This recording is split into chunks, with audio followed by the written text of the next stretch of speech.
오늘 이 시간 우리에게 주신 하나님의 말씀은 마태복음 24장 1절에서 14절까지의 말씀입니다.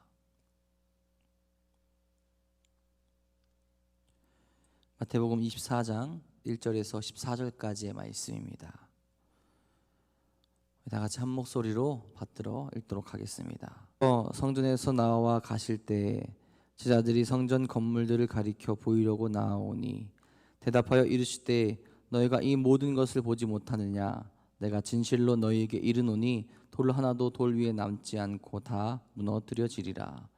예수께서 감람산 위에 앉으셨을 때 제자들이 조용히 와서 이르되 우리에게 이르소서 어느 때 이런 일이 있겠사오며 또 주의 임하심과 세상 끝에는 무슨 징조가 있사오리이까? 예수께서 대답하여 이르시되 너희가 사람의 미혹을 받지 않도록 주의하라. 많은 사람이 내 이름으로 와서 이르되 나는 그리스도라 하여 많은 사람을 미혹하리라. 난리와 난리 소문을 듣겠으나 너희는 삼가 두려워하지 말라. 이런 일이 있어야 하되 아직 끝은 아니니라. 민족이 민족을 나라가 나라를 대적하여 일어나겠고 곳곳에 기근과 지진이 있으리니 이 모든 것은 재난의 시작이니라. 그때 사람들이 너희를 환난에 넘겨주겠으며 너희를 죽이리니 너희가 내 이름 때문에 모든 민족에게 미움을 받으리라. 그때 많은 사람이 실족하게 되어 서로 잡아주고 서로 미워하겠으며 거짓 선지자가 많이 일어나 많은 사람을 미혹하겠으며 불법이 성함으로 많은 사람의 사랑이 식어지리라. 그러나 끝까지 견디는 자는 구원을 얻으리라. 이 전국 복음이 모든 민족에게 증언되기 위하여 온 세상에 전파되리니 그제야 끝이 오리라. 아멘. 오늘도 주님의 은혜와 사랑이 하나님을 따르고 함께하기 소망하는 우리 성도님들 가운데 가득 넘치기를 간절히 소망합니다. 우리의 시선이 늘 하나님께 머물기를 바라고 그래서 주님이 주신 축복 가운데 늘 머물러 있기를 바랍니다. 우리가 요즘을 살아가는 모습을 보게 되면 아는 것도 많아지고 또한 정보도 손쉽게 얻을 수 있기에 우리들이 살아가는 삶에서 많은 것들을 준비하며 살아갈 수 있게 되었습니다. 예를 들어서 논란은 많이 있겠지만 날씨를 미리 알 수 있지 않습니까? 우리나라에선 정확도가 좀 떨어지긴 하지만 비가 많이 올 건지 혹은 눈이 올 건지 오늘은 미세먼지가 많은지 적은지 알 수 있게 되고 그에 따라 우리의 옷이나 혹은 우산이나 마스크의 종류도 달라지게 됩니다. 옛날에는 제비가 낮게 날면 비가 온다던가 아니 혹은 다리가 쑤시면 비가 온다라는 것으로 이렇게 대비하고 또 우산을 준비하거나 그랬던 경우가 제가 있었던 것 같습니다. 하지만 지금 많이 달라졌죠. 단순히 이런 모습뿐만 아니라 올해 유행할 독감 혹은 위험한 바이러스가 어떤 것들이 있는지 빨리 알게 되고 그래서 미리 접종하게 되고 우리가 조심하게 되고 스스로를 지키는 모습을 가지게 됩니다. 예전에는 상상할 수 없었던 우리가 정보 속에서 우리 스스로를 대비하며 살아가고 있게 되는 거죠. 그리고 미래에 일어날 수도 있는 일들을 위해서 보험을 들어서 앞날을 대비하기도 합니다. 예상되는 위협 가운데서 나를 보호하고 더 나은 삶, 더 윤택한 삶을 살아가기 위해서 우리 스스로 그렇게 준비하고 있는 거죠. 우리가 이 세상에서의 삶에서도 미래를 준비하며 알게 되는 것들 또 알아가게 되는 것들에서도 잘 대비를 하고 있는데 과연 우리 신앙의 모습은 또 신앙의 삶은 어떠합니까? 주님이 오실 날을 기다리며 그에 합당한 삶을 살아가고 있는지 한번 돌이켜봐야 한다라는 거죠. 비가 오는 소식을 듣고도 우산을 준비하지 않으면 우리가 비를 맞으면서 가야 하듯이 우리 삶에서 반드시 끝이 있고 주님이 오실 날이 있다는 것을 알면서도 준비하고 있지 않는다면 우리가 심판의 날에 주님이 오실 그날에 우리가 어떻게 되겠습니까? 반드시 그날을 준비하며 주님이 오실 그날에 우리가 정말로 주님의 자녀로 합당한 모습을 가지며 나아갈 수 있어야 한다라는 거죠. 주님이 오늘 우리에게 주신 말씀을 잘 깨달아서 주님께서 오실 그날까지 늘 새롭게 되어 올바른 신앙인의 모습으로 나아갈 수 있기를 간절히 소망합니다. 오늘 말씀에서 주님께서는 성전의 무너짐과 마지막 때를 이야기하고 계십니다. 이제 예수님께서 메시아로서의 3년 공생애를 마감할 시점에서 장차 닥칠 일에 대해서 예고하고 이에 대해서 대비하도록 마지막 가르침을 어떻게 보면 주고 계신 거죠.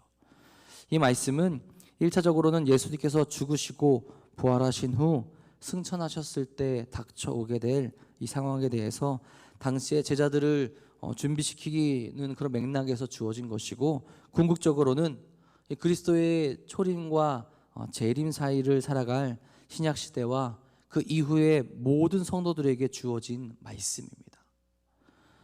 모든 이들에게 구속사적인 메시지를 던져주고 계신 거죠. 먼저는 이렇게 말씀하십니다. 1절 2절입니다. 예수께서 성전에서 나와서 가실 때 제자들이 성전 건물들을 가리켜 보이려고 나오니 대답하여 이르시되 너희가 이 모든 것을 보지 못하느냐? 내가 진실로 너희에게 이르노니 돌 하나도 돌 위에 남지 않고 다 무너뜨려지리라. 주님이 이 말씀을 제자들에게 하신 이유가 무엇이겠습니까? 예수님께서는 마태복음 21장 23절에서 성전에 들어가시고 오늘 말씀에서 나오신 이후로 다시는 성전에 들어가지 않습니다.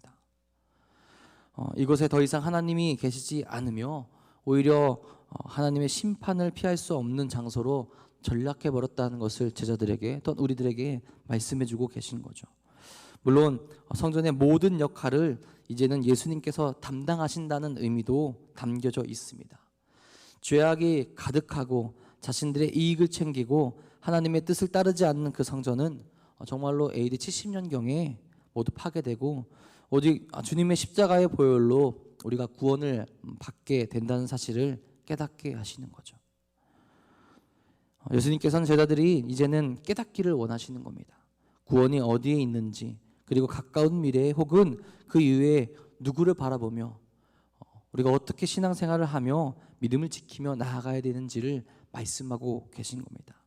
때를 분별하여 깨어있는 삶을 살아가라, 그렇게 이야기를 하고 계신 거죠.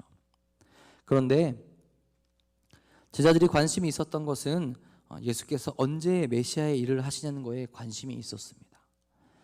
그들의 삶의 모습, 그리고 영적인 삶이 깨어나고 진정한 신앙인으로 거듭나는 것보다는 자신들의 메시아가 자신들을 언제 살려줄까, 그런 것에 더 관심이 있었다라는 거죠. 그래서 3절에 그들이 질문하는 겁니다. 예수께서 감람산 위에 앉으셨을 때 제자들이 조용히 와서 이르되 우리에게 이르소서 어느 때에 이런 일이 있겠사오며 또 주의 임하심과 세상 끝에는 무슨 징조가 있사로이까. 그들은 지금 때를 묻고 있습니다. 언제 일어날 것인지, 무슨 징조가 있을 것인지 말씀해 달라고 그렇게 이야기를 하죠.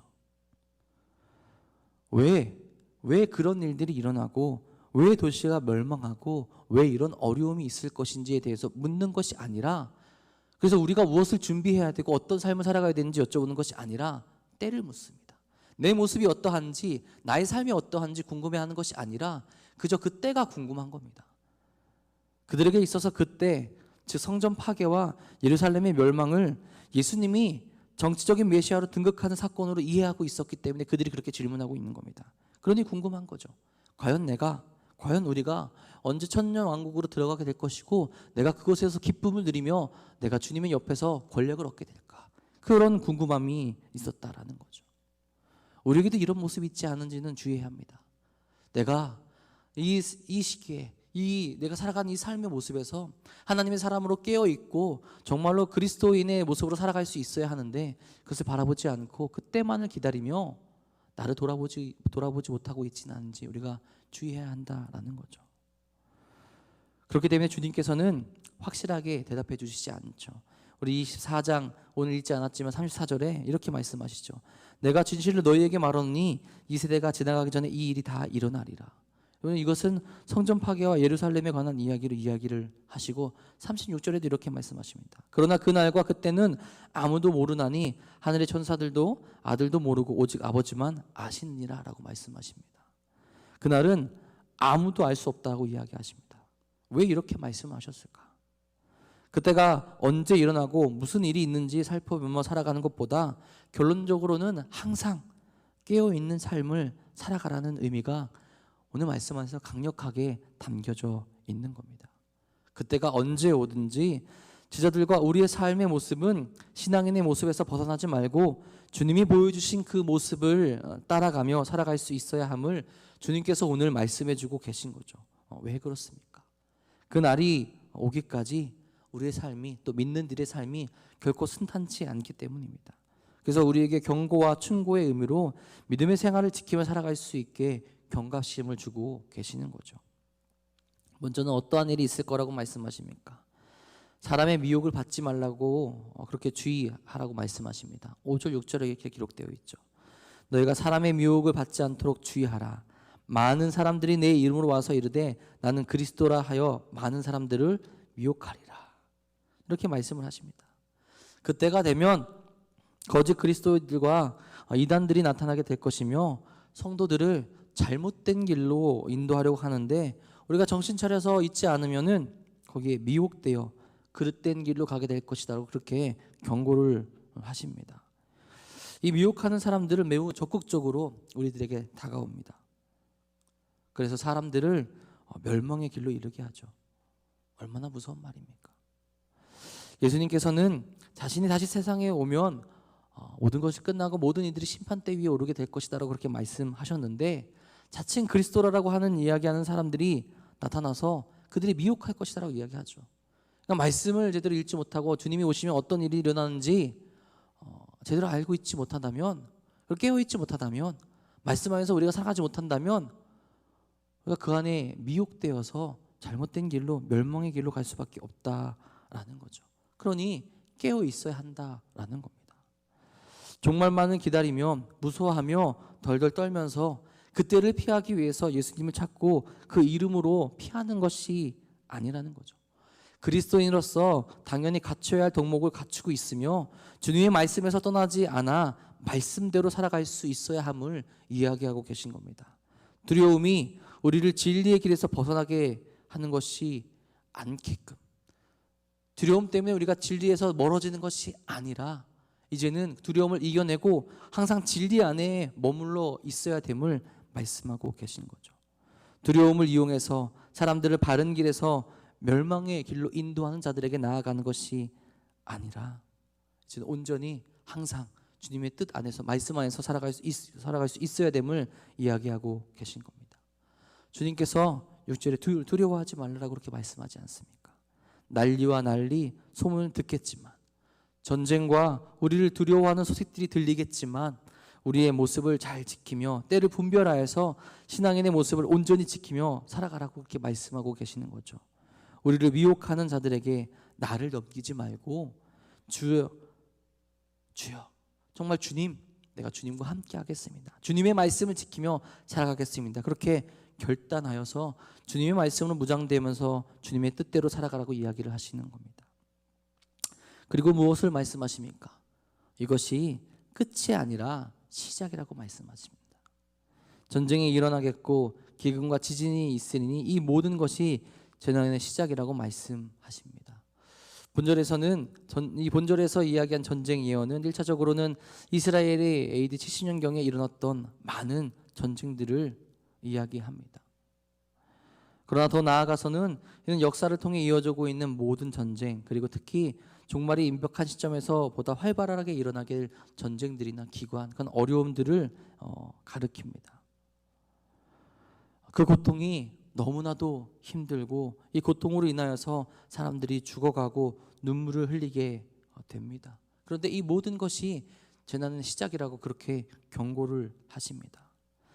그때, 그 어려울 때, 그 무서울 때 어떤 일이 일어나게 될 것이라고 말씀을 하십니까? 이렇게 힘들 때 어떤 일이 일어나느냐? 9절에 이렇게 말씀하십니다. 그때 사람들이 너희를 환난에 넘겨주겠으며 너희를 죽이리니 너희가 내 이름 때문에 모든 민족에게 미움을 받으리라. 믿는 이들에게 엄청난 고난이 찾아오게 됨을 이야기합니다. 사람들이 환난에 그들을 넘겨주며 믿음의 사람들을 죽인다라고 이야기를 하시죠. 예수님의 이름으로 인하여서 모든 민족에게 미움을 받게 된다라고 이야기를 하십니다. 이러한 이유 때문에 주님께서는 때를 이야기해 주시는 것이 아니라, 그때가 언젠지를 말씀해 주시는 것이 아니라 믿음의 사람으로서 주의해야 할 것을 말씀하고 계시는 겁니다. 깨어있는 삶을 살아가라고 그렇게 말씀을 하시는 거죠. 신앙을 온전히 지키지 못한다면, 세상에 악한 세력에게 믿음을 받을 때 그것을 견디지 못하기 때문이죠. 견디지 못한 이들은 어떻게 되겠습니까? 10절에 이렇게 이야기하죠. 많은 사람이 실족하게 되어 서로 잡아주고 서로 미워한다라고 이야기를 합니다. 이것은 박해자의 손에, 혹은 믿지 않는 자의 손에 이제는 믿는 사람이 믿는 사람을 팔아버리게 된다는 것을 의미합니다. 서로 고발하게 되는 거죠. 나의 형제를, 나의 사랑했던 사람을 너무나 힘들고 너무나 아프기 때문에 배신하고 그들을 팔아버리게 된다라고 이야기를 하는 겁니다. 믿음을 저버리고 함께하던 공동체를 팔아버리게 되는 거죠. 그리고 또 비슷한 이야기가 나옵니다. 11절에 거짓 선지자가 일어나서 그릇된 길로 사람들을 인도합니다. 그리고 사람들은 그 그릇된 길로 쉽게 빠져들게 되는 거죠. 왜 그렇겠습니까? 이 상황을 이겨낼 수 있을 것 같은 해답을 그들이 가지고 있는 것처럼 행동하기 때문에 그렇습니다. 그리고 무서운 것은 사랑이 식는다라는 거죠. 사랑이 식는다. 불법이 성한다는 것, 그만큼 하나님의 법에서 떠나고 진리에서 멀어지게 되는 겁니다. 그러다 보니 우리 안에 있는 사랑이 식어가게 되고 그만큼 하나님에게서 멀어지며 이기적으로 변하게 된다라는 거죠. 믿음을 지키고 있지 못하면, 그래서 이런 일이 일어났을 때 준비되어 있지 못하면 그때가 되어서 신앙을 지키기가 참으로 어려워진다라는 겁니다. 주님께서는 제자들에게 이런 일이 있을 것이니 그때를 준비하기 위해서 말씀하시는 거죠. 제자들뿐만 아니라 우리들에게도 하시는 말씀입니다. 여러분, 지금 우리가 살아가는 이 시대도 결코 믿음을 지키며 살아가는 것이 쉽지가 않습니다. 계속해서 어려워지고 계속해서 우리를 흔들고 우리를 유혹하는 일들이 더 많아지고 있는 것이 지금의 시대입니다. 우리 많은 사람들이 진리에서 멀어진 지 오래입니다. 믿음을 지키며 양심적으로 그리고 거룩한 삶을 살아가기 위해서 나를 희생하는 일이 지금 우리들의 삶 가운데 얼마나 있습니까? 나에게 어려움이 올 때면, 그리고 혹은 시간을 빼야 할 때면 하나님과의 약속한 시간을 먼저 빼버리는 것에 익숙해져 있는 삶이 지금 우리들의 모습일 때가 참으로 많이 있습니다. 그런데 이런 고난이 우리에게 온다고 하였을 때 과연 우리는 이겨낼 수 있고 믿음을 지킬 수 있는지 우리가 한번 돌이켜 봐야 한다라는 거죠. 사랑하는 성도 여러분, 우리가 이겨낼 수 있기를 바랍니다. 주님이 우리에게 경고하신 이 말씀을 기억하며 신앙을 온전히 지키는 삶으로 한 발자국 더 나아갈 수 있기를 바랍니다. 이런 고난을 우리가 이겨낸 우리들에게 주님께서 이렇게 약속하십니다. 13절입니다. 그러나 끝까지 견디는 자는 구원을 얻으리라. 때를 말씀해 주시진 않지만 이 어렵고 이 무섭고 이 두려운 때를 우리가 이겨냈을 때 구원을 얻으리라라고 말씀을 하시죠. 그리고 그 끝은 언제라고 하십니까? 14절에 이렇게 말씀하시죠. 이 천국 복음이 모든 민족에게 증언되기 위하여 온 세상에 전파되리니 그제야 끝이 오리라. 모든 민족에게 천국 복음이 전파되면 그 끝이 오겠다라고 말씀하시죠. 그 끝이 언제겠습니까? 하나님밖에 모르시겠죠. 그러니 우리가 그 끝을 향해서 나아가는데 우리가 이 고난과 아픔을 이겨내며 믿음을 지키고 이 천국 복음을 전하며 살아가게 될 때 그 끝은 하나님이 정하셨을 때 오게 된다라고 말씀하시는 겁니다. 그러니 무엇이겠습니까? 우리가 늘 깨어서 하나님의 말씀대로 주께서 명령하신 대로 살아가고 있어야 한다라는 겁니다. 늘 깨어서 하나님의 뜻대로 어떤 어려움과 어떤 아픔과 어떤 두려움이 몰려올지라도 흔들리지 않는 모습으로 나아가야 된다라는 거죠.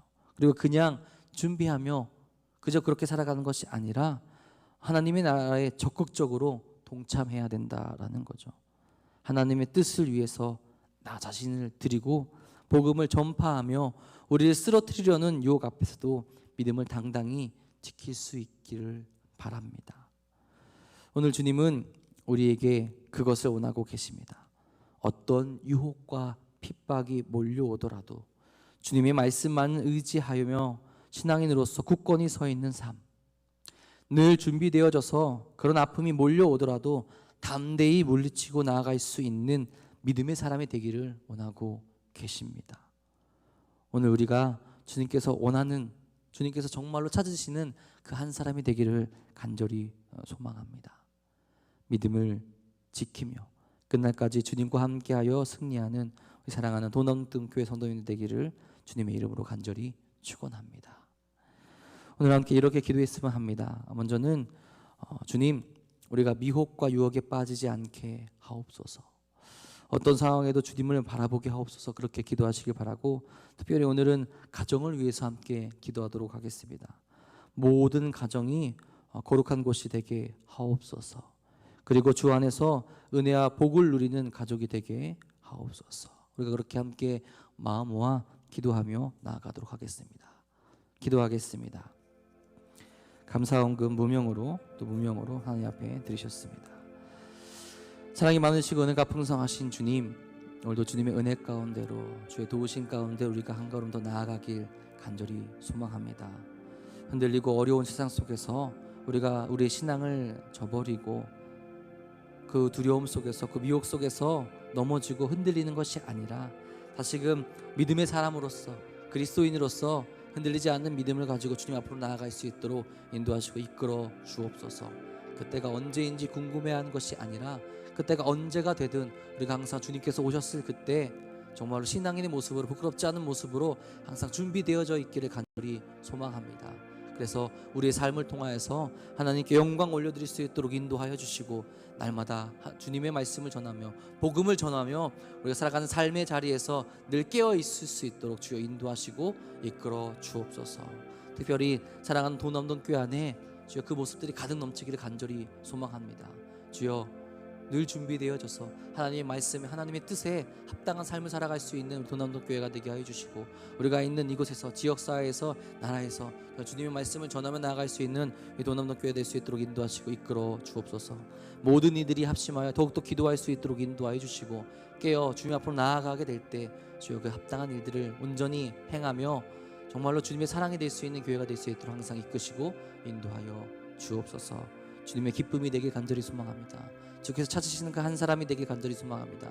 주께서 원하시는 교회가 될 수 있도록 늘 세워주시고 늘 우리와 함께하여 주옵소서.